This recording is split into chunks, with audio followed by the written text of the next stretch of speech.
அனைவருக்கும் வணக்கம். குரு வாழ்க, குருவே துணை. இன்று நாம் பார்க்கக்கூடியது சுக மாளிகா யோகம் அப்படின்னு பார்ப்போம்.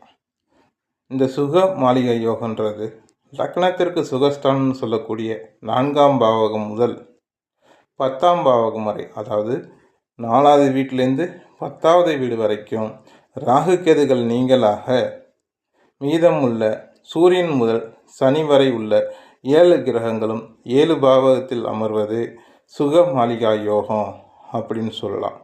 இந்த சுக மாளிகா யோகம் ஒரு ஜாதகருக்கு இருந்தால் அது ஒரு சுபயோகமாகவே தான் வேலை செய்யும் அப்படின்னு சொல்லலாம். இது ஜாதகருக்கு தனவானவாக பிழைக்கக்கூடிய ஒரு வாய்ப்பை ஏற்படுத்தி தரும். தான தர்மம் அதிகம் பண்ணுவாங்க அப்படின்னு சொல்லலாம்.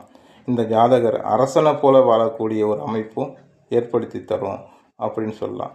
ஆக இந்த சுக மாளிகா யோகன்றது பெயர்லேயே சுகம் இருக்கிறதுனால அந்த ஜாதகர் சுகபோகமான வாழ்க்கையை வாழ்வார் அப்படின்னு சொல்லலாம். இந்த யோகம் இருந்துட்டால் அந்த ஜாதகர் சுகவானாக பிழைப்பார் அப்படின்னு சொல்லலாம். நன்றி, வணக்கம்.